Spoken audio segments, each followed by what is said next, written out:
This is a Phantom Thoughts RPG a Day 2025 episode. For this year, for RPG a Day, I will attempt to use the prompts to create elements of an adventure module. So hopefully by the end of the month, I'll have everything you need that you put together party characters and go on an adventure. This is RPG a Day 2025, Day 3. The prompt is Tavern. So, of course, the tavern is the stereotype meeting place of parties before their first adventure. This is the stereotype. The party has gathered at this tavern, and they're going to go on their way to whatever their first adventure is after they've rolled up their characters. After that, it could serve as a base of operations, a place where the party rests between adventures. They may gain favor with the staff and the owner as they patronize the tavern and the inn part of the tavern and the eating establishment part of the tavern, and carousing at the tavern after successful delves or expeditions. And as a result, their more mundane possessions that they tend to leave behind are safe while they are away. May not necessarily be a place to keep treasure. They may have to find a better storehouse for that, a more secure place for that. But just general possessions that they don't need to be carrying on expedition, those could be safe there after they've established themselves. Eventually, over time, perhaps they will be able to store valuables there. Perhaps there's some sort of a vault or other secure space available to them, and they have gained the trust of the ownership of the tavern, and the tavern ownership has gained their trust enough that they expect it will be safe there, or it's a place where they can lock it up themselves for safekeeping, and even the proprietors wouldn't necessarily be able to access them easily. Of course, the tavern can also be an intelligence gathering location, as myriad people come in to get meals, to drink, to enjoy some type of minstrel show or bard performance. These could be locals, people familiar with the area. They could be influential people from the area come in from time to time. They could be passersby, those that are on their way on their own journeys or expeditions, or seeking treasure if there's a local dungeon or rumored some sort of rumored hoard of coins hidden around the area, or magic items. So it could be a place where the PCs get to know people, learn new things, gain rumors, or perhaps they do the same thing by simply overhearing conversations that are taking place around them. Or it could also be a place for hiring additional help for themselves, hiring henchmen, finding henchmen, getting hirelings, men-at-arms, followers, workers to do some of the more mundane things on an expedition that they need done, so that they can themselves devote themselves to more the exact purpose of their various quests. In the case of using it as a meeting place in the adventure we're working on here, it could be that this is a place where the patron that has sent for the party feels comfortable. It could be a place that they own outright.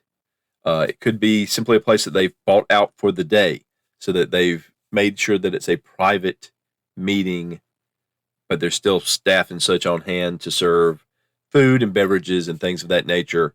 But they've made sure that a portion or all of the tavern is otherwise unoccupied. On the other hand, they could have chosen this place because it's a rowdy, raucous, rollicking establishment, that the music and customer shenanigans provide a good cover for conversation, where it's hard to overhear because there's simply so much chaos going on in the background that would be very difficult for someone to eavesdrop on what the discussion is without being obvious. And of course, that lends to the possibility that there could be an entire spy versus spy game going on in the background, with various factions represented by regulars, employees, or the ownership of the tavern. So there's a great deal of people watching other people, listening in on other people.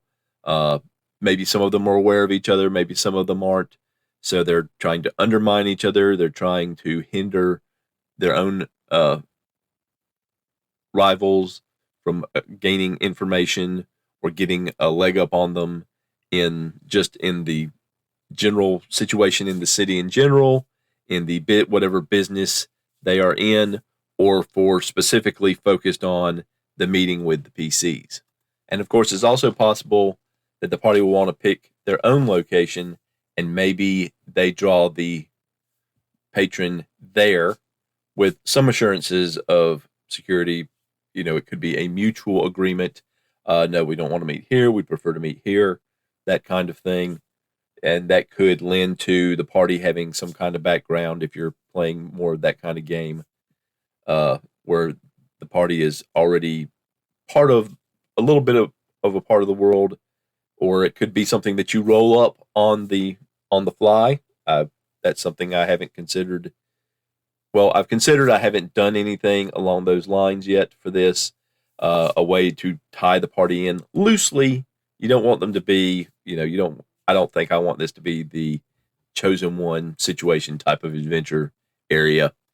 So this part of the adventure, I don't have a firm grip of what I'm going to do, partly because I think there could be opportunities with other prompts down the road to inform this situation, and there's some other prompts obviously going to tie in with what the patron is and their motivation, and the party and their motivation, and potential rivals and their motivations. But I think what I'm going to do here is roll up a few in-town establishments.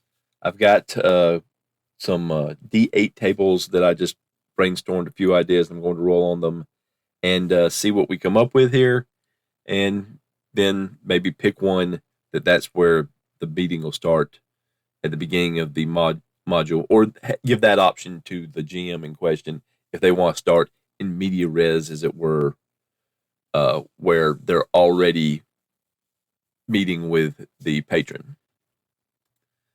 All right, so the first roll here is number 7, the Flaming Goose. The Flaming Goose Tavern, and the owner-proprietor of the Flaming Goose Tavern is the mayor running a side hustle. So the mayor has ownership of this tavern. All right, let's do another one. The Purple Jester. The Purple Jester. The famed Purple Jester Tavern. Famous in song, no doubt. And the proprietor here is a local farming collective, and a random member is present at any time in the running the tavern. Let's do one more. This is fun. All right, the Crushed Warlock. The Crushed Warlock. Oh, that poor warlock. There's probably a story there.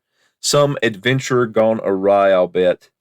Who is the owner of the Crushed Warlock? The owner of the Crushed Warlock is a talking dog, and no one bats an eye about it. That, I think, is fitting for a tavern named the Crushed Warlock. So I think one of these will be the meeting place. I'll have to pick one. You know what? Let's roll up a fourth one and then do a D4. How about that? Oh, that's a repeat. The Dying. Oh, that's a repeat. That's a repeat. The Dying Gentleman. The Dying Gentleman. Probably a good story behind that one as well. So let's see about our proprietor. And the proprietor is... That's a rerun. That's the same number. My little die just wants to keep rolling. It is 3 gnomes in a cloak. And again, no one notices. So where are we going to meet? Where's my D4 at? There it is. You little caltrop.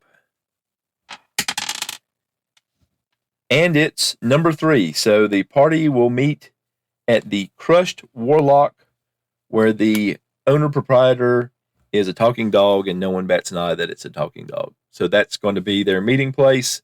What opportunities will the party find there?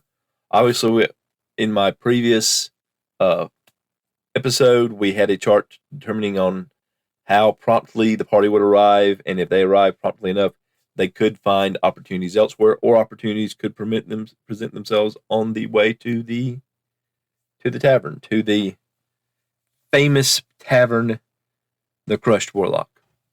So I hope you enjoyed this little session. Please let me know if you did, if you feel like it, and hope you're enjoying all the RPGaDay content that has been going on so far this month, and I know there will be a lot more to come from others, and it's been some good stuff. So I hope you're out there scouting around for RPGaDay 2025. Thanks for listening. The opening theme of this podcast was Strength of the Titans, and the closing music is Late Night Radio, both from Kevin MacLeod at Incompetech.com, licensed under Creative Commons by Attribution 4.0 license. If you have any thoughts or feedback, you can get in touch with me by leaving me a voicemail on my Google Voice number, 864-209-1441. That's 864-209-1441.